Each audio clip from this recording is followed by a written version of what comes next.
Hello, everyone, and welcome back to the podcast. I am thrilled to have you with us here today.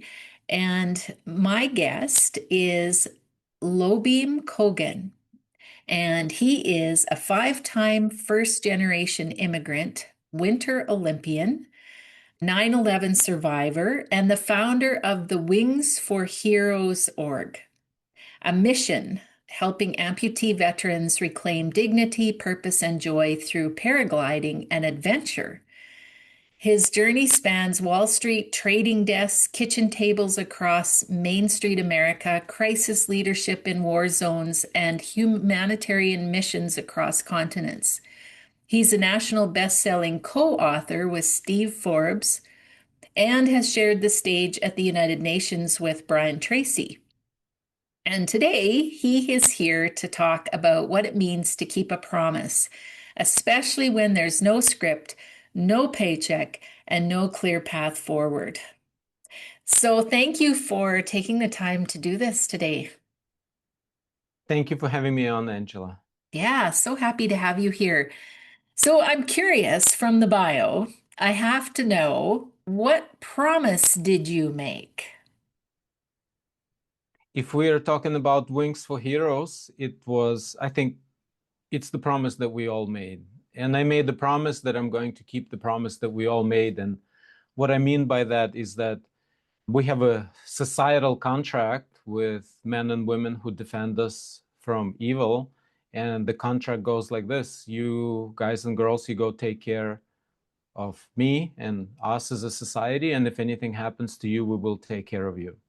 And we Mm, know that our armed forces are doing a great job with keeping us safe. But what I found out is that our society is not keeping our end of the bargain.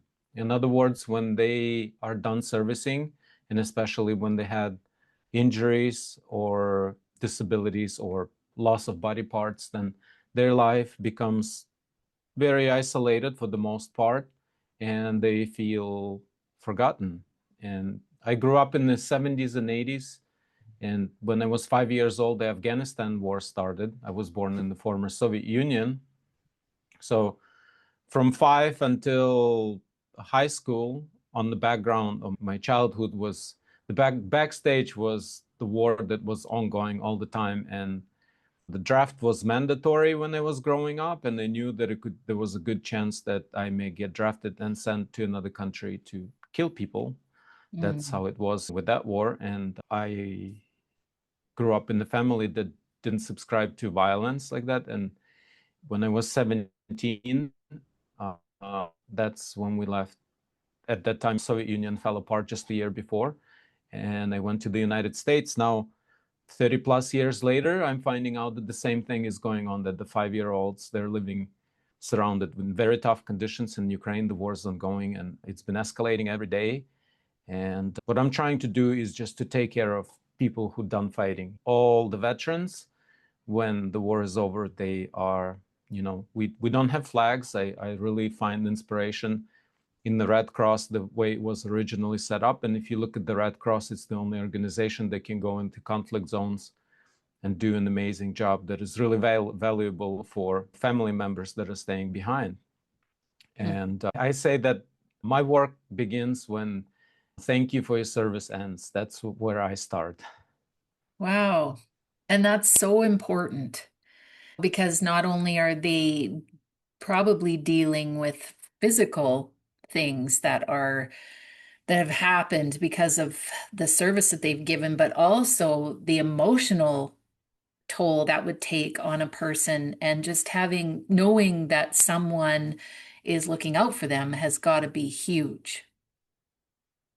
Yeah, absolutely. At the beginning, they have a lot of mistrust in you. They have given up on the system, but with time, they open up. And I think your show is important because you talk about things that we all have to go through in life, and we don't want to go through grief. We don't want to go through losses.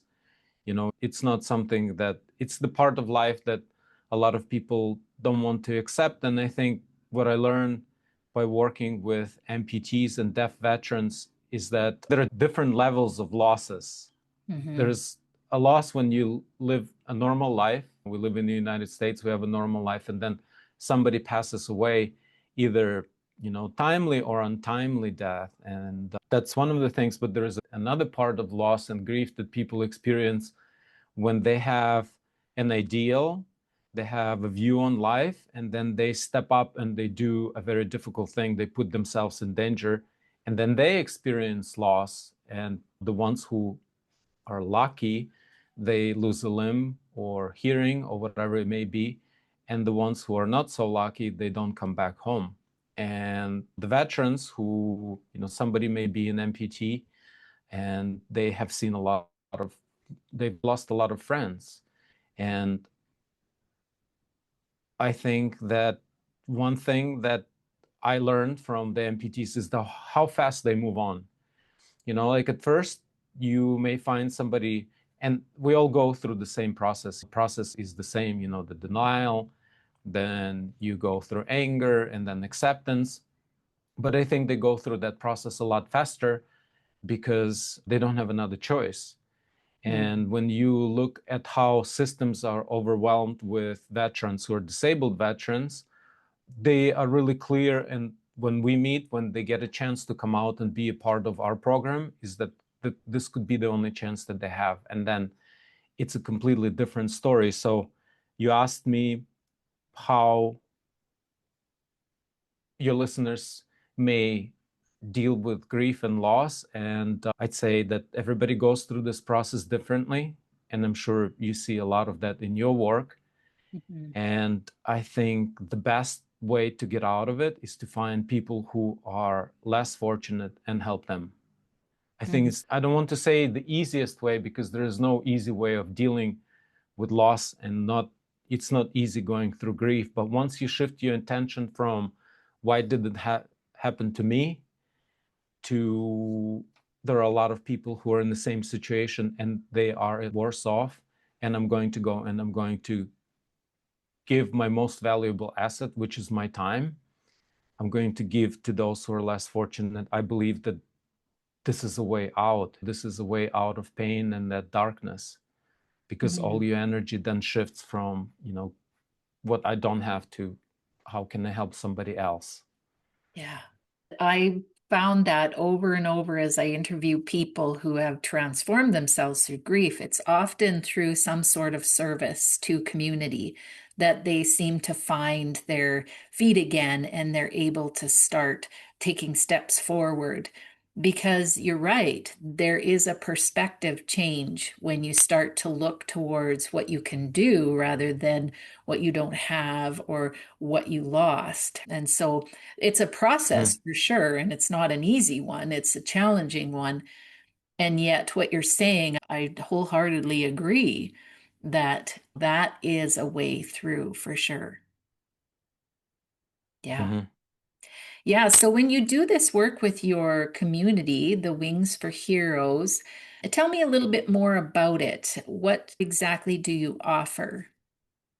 Basically, it started with an idea. I fly paragliders. It's basically a plastic bag above your head, and you have little lines that holding you, and you're suspended thousands of meters, so thousands of feet above the air. Mm. And there is no fuselage, there is no engine, and it's free flying. And I remember my first flight. When I took my first flight, I went with the pilot. I was a passenger on the tandem flight, and it scared me so much. You read my biography. I was a professional skier. I was a ski jumper, and I thought that I am relatively brave until I had that experience. And my first flight, I was scared so much that I thought I was going to die. I started saying goodbye to my father. I started saying goodbye to my brother, and then I said, okay, stop, just relax. He is going to land you, and everything is going to be fine. And then I really was moved so much that when you talk about your soul's journey, there was one of the things that came from my soul, that I knew I had to do it. I had to learn not just to fly by myself, but I also knew that I had to get good enough to fly other people. Mm. And then when the war escalated in 2015, let's just chronologically, I moved to the United States in 1992, and As a first generation immigrant, I learned what hard work is. And it's basically when you don't have a fallback, you are in a new country and nobody's going to help you, and you can't really go anywhere because you don't have anywhere to go. So you become really self-reliant. And I worked really hard. And after 24 years in the States, I reached all my goals. Everything that I had on my list plus more, I put the check marks. And I decided that in 2015, it was right when the war started in 2014 with annexation of Crimea. And I went back and I worked for a nationwide infrastructure company that was in big trouble because the whole country was in trouble. When Putin annexed Crimea, a lot of foreign investors, they just pulled out. Like the whole world right now, the world is with Ukraine. But at that time, nobody knew what's going to be the next step. And everybody stepped back. And, it presented a huge challenge working in the country that is at war, because the way of doing business normally, it didn't exist. And every day was just a huge struggle for survival. It wasn't a fight, it was a big struggle. I had more than 2,000 employees, and I had to find a way for everybody to get on board and actually concentrate on the work, not concentrate on the fact that the war is going on and we don't know what's going to happen tomorrow, but just making sure that we'll get to tomorrow. And then the amputees started showing up, and it was just a few here and there, and then it's more and more. And I had this idea, if we take those guys and girls, if we take them flying, like if you're standing at the edge of the cliff and you're going to take that step, your subconscious mind knows that you may die. So it blocks off all your past experiences. You are just thinking about one thing. And I thought that would provide, we scared them so much that they would provide a momentarily relief.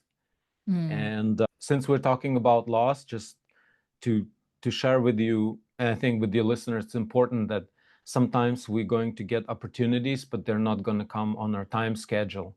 And it was exactly one of those things, because in April of 2024, our company was hit by 9 drones, and they basically wiped out our most valuable asset and all the work that I've done for 7 years and prior years to get there, because it was all leading me up to this one big project.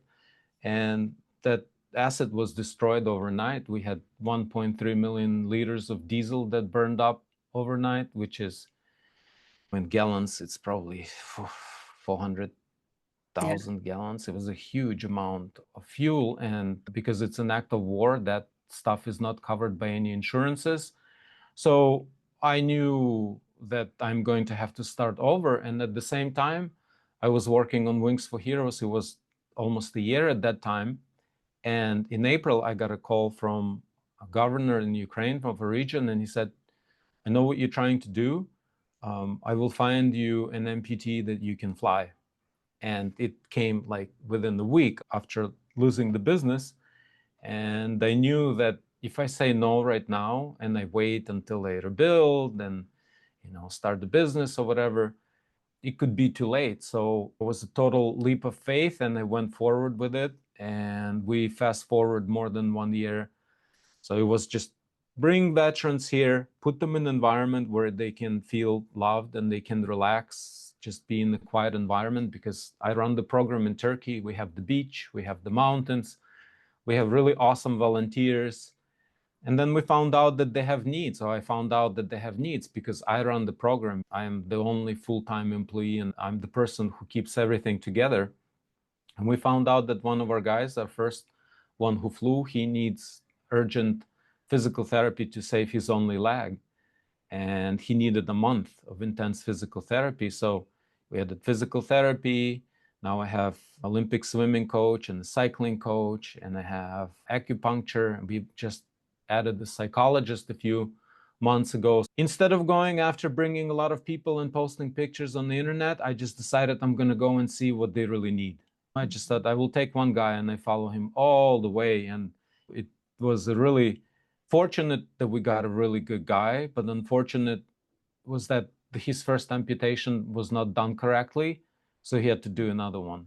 So he flew, then he went home and he disappeared. And I didn't know what was going on, but I talked to his girlfriend and she said, look, when he just got in the hospital first time, he just said, please leave me alone. You know, I just need space. And this is one of the things that people need to understand. Some people need other people around them when they're grieving and they're going through dark moments in their life. And some people need a lot of space. Mm. And a lot of people are in between. So I think when you go through losses in your life, you will understand that there is no real, I cannot write a prescription. I cannot write like step one, step two, step three. I think step one is that you really need to be gentle with yourself. A lot of times we get really hard on ourselves. Hmm. And a lot of times we do it about things that we cannot do anything about. It's Yeah. in the past. So um, they, and I'm talking about the amputees, like just following one guy for a year, you see what other people have to go through, and you really start appreciating, like, wow, I don't have any issues, you know, I don't have Hmm. any issues. Or there is a saying that says you have a lot of problems until you have one problem, a health problem. Right. I saw, we would call it suffering, but I don't think there is some point after it's accepted, you know, when you accept that it's permanent and it's not going to change, some really fall off and check out from life. And it doesn't matter. I think it goes for everybody. Some people check out and some people, they find that and make that their next step from which they're going to go up. And Hmm. those people become really inspiring and they inspire others and they inspire me. And I think that we going back to the point, if you find somebody who is in a lot worse situation and you try to help them, and you will just, your mind will shift and your grief will kind of, i I don't know if dissolve would be a right word, but I think it just drops in the back, and that pain and that dark cloud, it just doesn't exist anymore. And somebody else's success, it really makes your day a lot Hmm. brighter. Yeah, absolutely. Absolutely. It's amazing how you took that leap of faith from your work and just knew that you were supposed to do what you're doing now. I think that's amazing. And I think it's a testament to you and what you've been through and how you've moved through it. Tell us a little bit about, you're a 911 survivor, I saw. Mhm. Tell us a Yes, little bit how you moved through that. That must have been quite an experience. it was one of the most disappointing parts in my life. And I think the most disappointing, there are a lot of parts about it that were just really shocking. And one of those parts was that you immigrate from a country that is not safe to live in, like I did, and you move to the United States. And I felt really safe because America is really safe. Yeah. And then working, going to school in New York, then working in New York, you don't really feel threatened, and you never could imagine that an attack like that could happen, that somebody could fly a plane in your building. But after that happened, I think there was a huge feeling of violation. Like I think the whole country felt violated. And of course, that grief, by the way, I'll just tell you this. Well, I left New York as soon as I could leave because I never liked the city. I wanted to go to college in New York City, and then I wanted to work on Wall Street. And I really wanted to work in the World Trade Center. That was one of the big dreams because those buildings to me represented, it's the best people in finance work in Manhattan, and they worked in the World Trade Center. It it was, for an immigrant, it was a big deal to be there, and I'm sure for everybody who worked in the World Trade Center, it was a big deal for us to work in that building. But then when the next morning I woke up and I saw the smoke going from Manhattan, it was going south across the river towards New Jersey. And I knew that there was nothing left for me in New York. So I left New York City and I had to find my place. And I went to Colorado, then I went to California, then I came back to Colorado. From there, I went to Texas. And after a little more than a year, I came back to Colorado and I stayed there for, fortunately, for almost 15 years until I went in 2015 to Ukraine. But what happened during that time is that because my office was destroyed and I was moving to different parts of the country trying to find my new home. Actually, the Red Cross stepped in and they sent me a check for $15,000 Mm, just so I can restart and rebuild.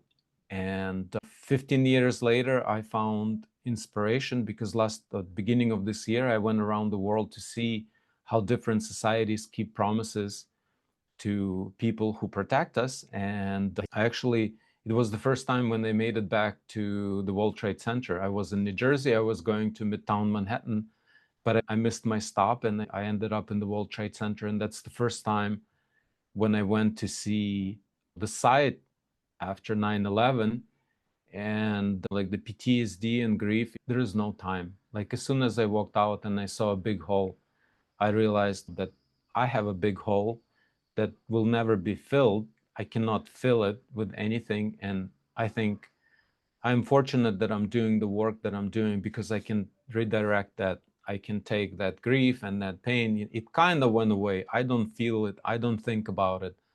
I forget for the most part.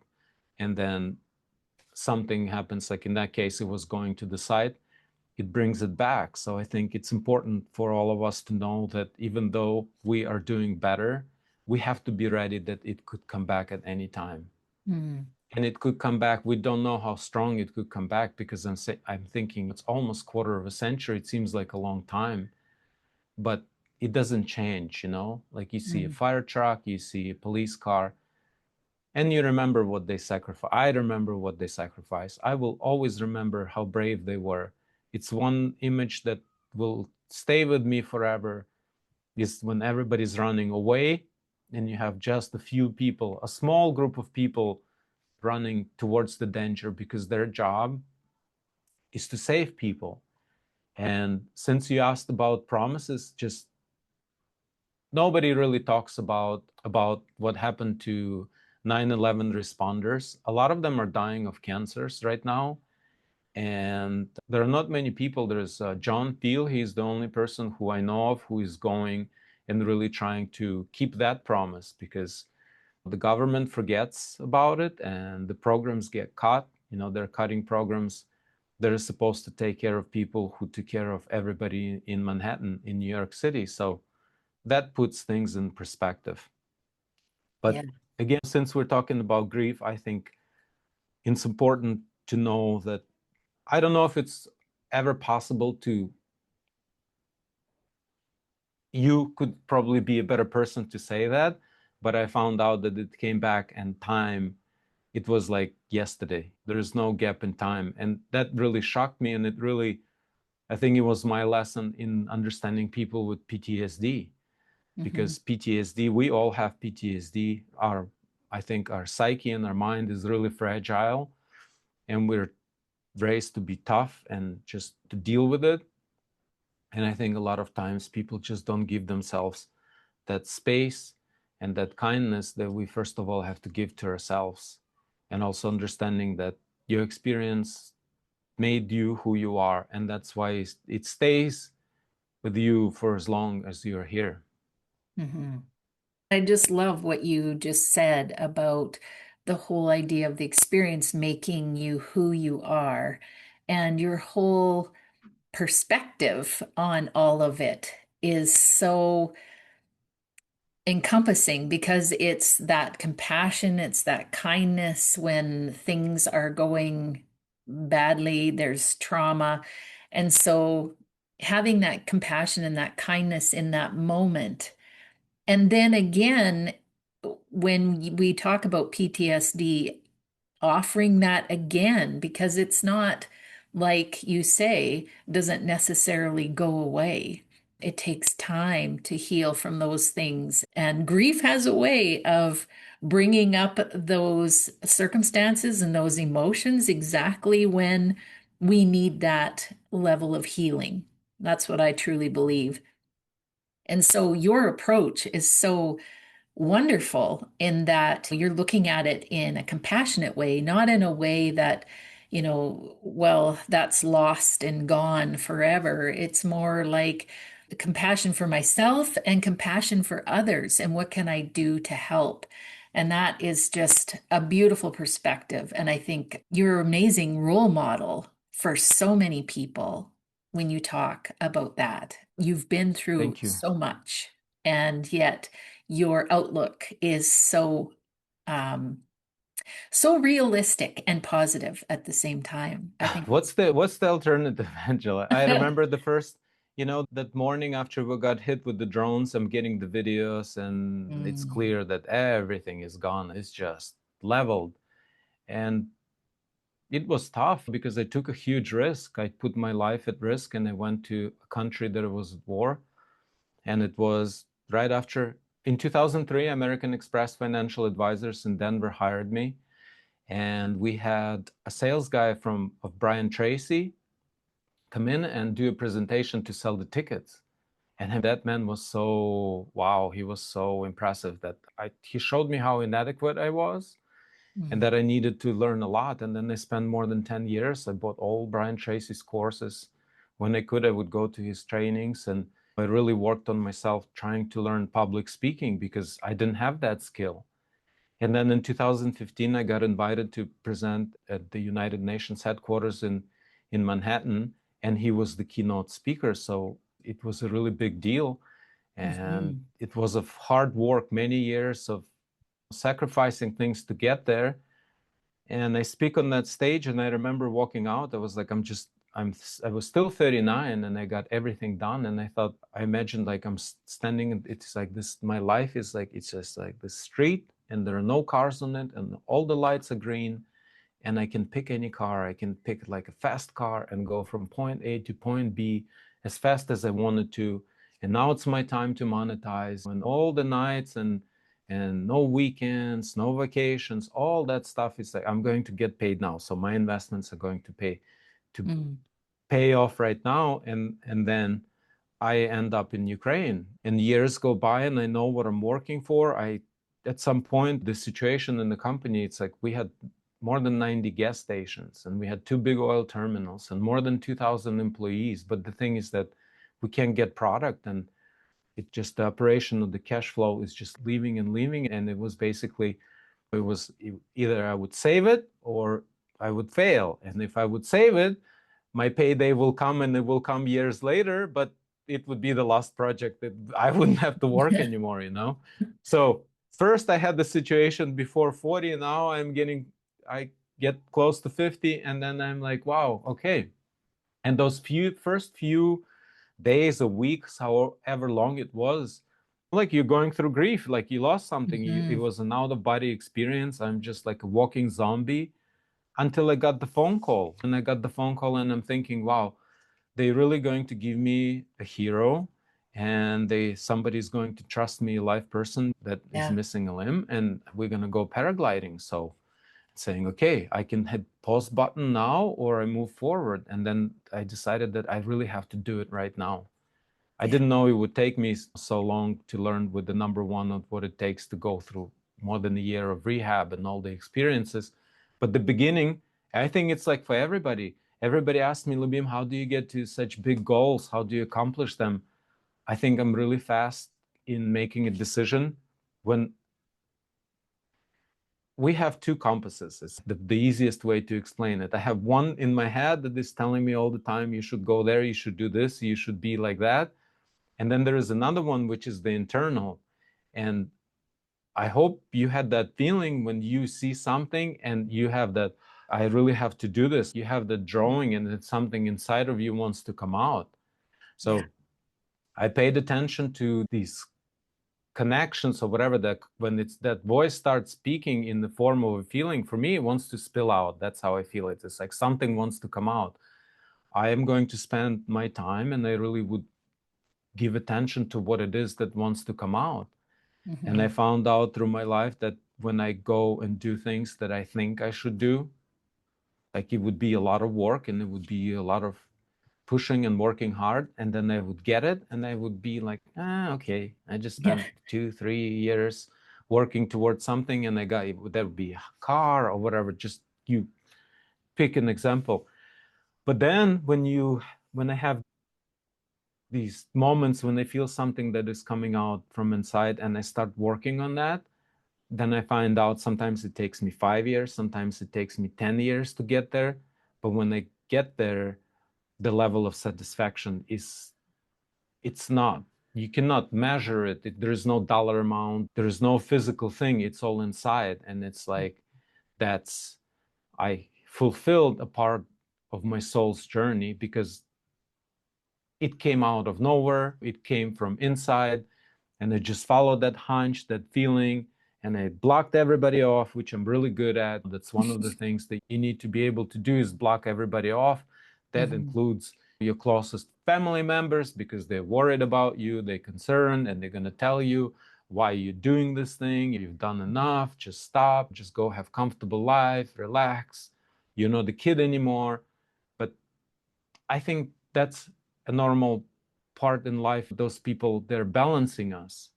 Hmm. So if I feel something from inside, it's really hard, let's say practically impossible, to talk me out of doing it. And Wings for Heroes is my legacy. I will never make money out of it, because all the money that we'll make, it will go right back in, because the need is so much greater. I'm really, the more I'm studying about how the charities are set up, I want to make one thing clear, is that we're not a charity. And I will make this project, it's been self-sustaining. We raised like less than $300 from general public in the last 2 years. So everything was self-funded. And the reason it's self-funded is because it's done for them. It's not done for, there are no offices, there are no staff. I have a lot of volunteers who volunteer. I have a lot of family members who support. But before it flew, it was an idea, and there are millions of people that walk around with ideas. That people have wonderful ideas, and I'm sure your listeners have amazing ideas. And the thing that you need to do is actually just to take action and move forward on your idea, so it becomes something real. Then you will have other people coming. And I knew that people would start coming as soon as it's flying. And they actually came as volunteers. They came when our veterans come here. We have a 24-hour concierge service. If they want to send, they watch sunset, and then they watch moonrise, and they watch moonset. And there will always be somebody. They go on the beach. That's the best view. Hmm. And there will always be somebody who will spend time. We are Yeah. heroes. So running this mission in Turkey gave me a chance to do the whole thing by myself. And I think I got it from cost efficiency. We are really lean. And I would like to keep it the same way, because once you start hiring people and getting offices, then the organization tends to hijack the Hmm. mission, and it starts serving its purpose, which is fees, benefits, Right. and things of that nature. And they forget who it was started for. So, Right. Yeah. um, Wow. I love the concept and I love what you're doing. Before we wrap up, tell people how they can find out more about what you're doing. I think you have a website, do you not? yeah, wingsforheroes.org, which Wings for Heroes, I don't know if you put the links in, but I will. wingsforheroes.org has all the information. If you go to the website and you scroll down to the bottom of the page, you'll see all the videos that I've been making. And I think you get a really good idea about what I'm trying to do. But my next project is that it's really cost inefficient to schedule sessions and bring people in and find a place. And the next goal would be to have a permanent place. Mm. It doesn't have to be a big place, but something where somebody can come and stay, because a lot of times they go through these emergency things that come up, and they really need to come up.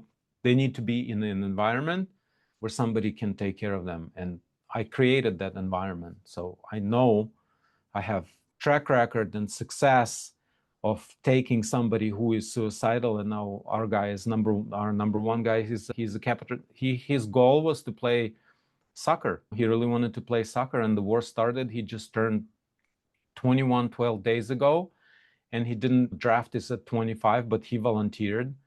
And they sent him to fly drones because he's relatively young. And he said he was feeling like he was hiding behind the civilians' back. And he kept writing for 5 months, asking so they would transfer him to the front lines, and they did. And then he lost a leg. And oh, by the way, he's on Olar and Logos. It's a real guy. It's our first guy who we flew. He's on all our logos, and he is our ambassador. And he's playing amputee football, and he's the captain of his team. Oh. He's living his dream. First it was a loss and thoughts of suicide and seeing all other people suffering around him. And actually, he told me, I said, so what changed it? So actually, I think could help a lot of people dealing with grief and loss. He said he was next to a guy who was missing 2 arms and 1 leg. Mm. He had just one left. And one day, that guy said, look, I got to get out of here. I got to get out of here because I have a 17-year-old daughter and I really need to go to raise my kids. So you just tell me what I need to do to get out of here. And he Mm-hmm. said, I saw that guy. He is missing 3 limbs and he is working hard. He wants to get out of here. And here I am looking at the ceiling, Mm-hmm. thinking Yeah. about taking my own life. And he said, that day was the end. He said, I'm done. Yeah. And from there on, it was the road to recovery. And I would say we all have to come to a place where we make that decision and we realize, I think long time ago, again, it was Brian Tracy's thing. He said, if you take all people's problem and you we take all people's problems and put them in one huge pile, and then we equally divide it and distribute it amongst everybody. You say most people will come and say, look here, just give me all my problems back. I just want my problems back because and I thought about it a lot. And I think, Angela, for me, I remember thinking about that thing, thinking that my loss and my grief is just so huge. And how am I going to get through it? And I would remember this thing and thinking, if we divide it equally, I would want my own back. And I think Yeah. that one thought really helped me during the darkest hours, just knowing that I can go up or I can go down, and while I have energy, I'm going to try to go up. I'm not done yet, and you're not done yet. And whoever's listening to your program, you're not done yet, because if you were, you wouldn't be listening to this, especially 40 minutes or how long we're into this conversation. Mm-hmm. And if anything, I can share with you, look, my mom was killed when I was 1. So I think the empathy that I have, I developed it from being in childhood. You're stuck, you're a little one, you cannot go anywhere. Mm. And I really can feel for people who are hurting, and I see what's going on right now in Europe with the war being in the middle of Europe. It's brutal, and people in Ukraine are suffering. It's drone attacks, rocket attacks every night. They're hitting residential areas. They're just wiping everything out. And Mm. still, people are living there, you know? Yeah. They still get together. They sing songs in bomb shelters. They play with their kids. They do things that you would think, like, how can you live like that? And Mm-hmm. the reality is that we get our life experience, and it's the only it's so we follow our soul's journey. That's one of the things that I really wanted to talk to you, because this is such an interesting concept. It's not really popular. We're not talking about making money or running a business Mm-hmm. or becoming a celebrity. And I made a lot of money and I was a celebrity and I experienced all the great things, but I have to share with you that to me it was shallow. There is no happiness on the red carpet. There was a realization and pride, right?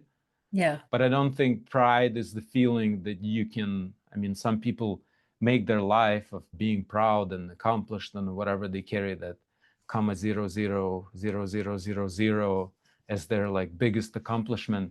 Mm-hmm. But inside they're not happy. And Yeah. then you find people, I, real quick, I just turned 50 in July.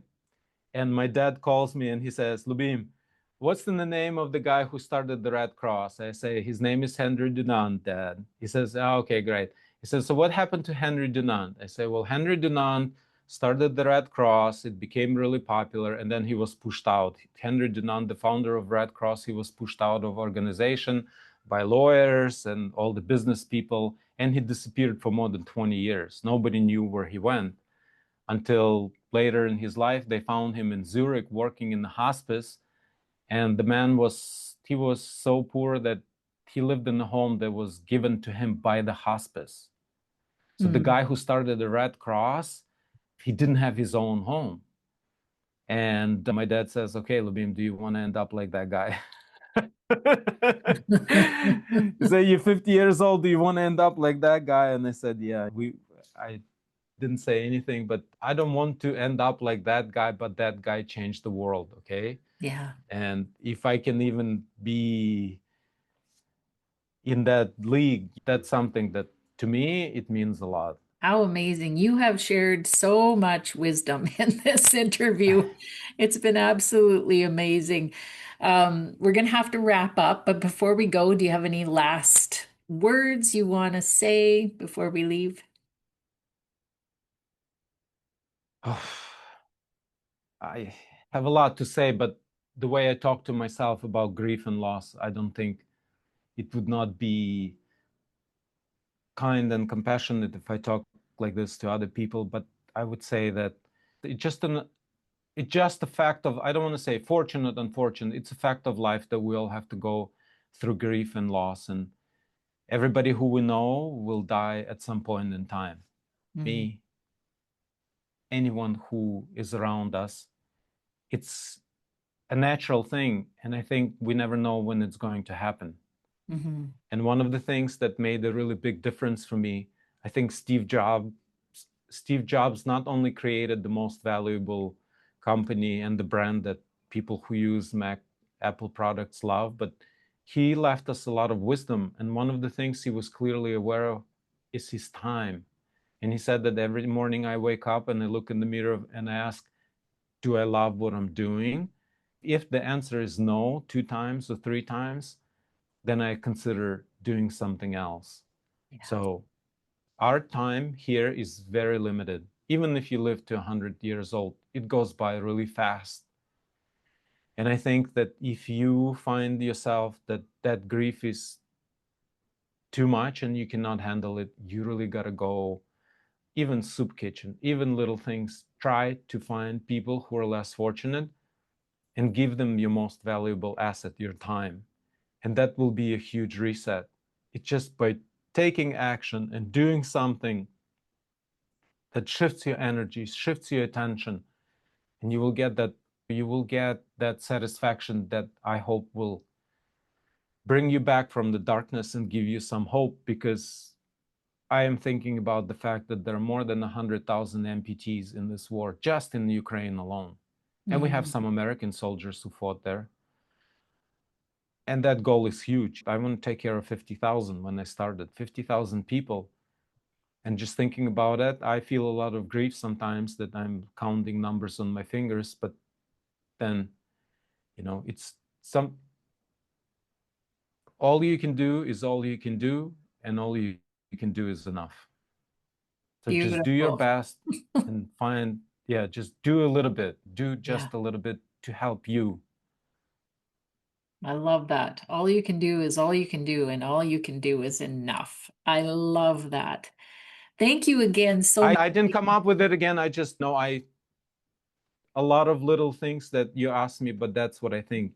What you Yeah. can do now, just do it, and it's enough, Yeah. even if it's getting out of bad, and don't compare yourself to other people, because I am a human being, and there were tough times where it took me a lot of effort to get out of bad and Hmm. just to start another day. So it's all normal, and just be really gentle with yourself and kind. Grief gives you enough pain. Just find some comfort and love yourself, I guess. Just don't be so hard. And that too shall pass. I guess that's Yeah. the best thing at the end. That true. Everything that we're experiencing right now, it will pass. And then one day we will not be experiencing anything. So I guess try to find some joy in it Yeah. and Beautiful. peace. Thank you so much for taking the time today. I really appreciate it. And thank you for what you're doing.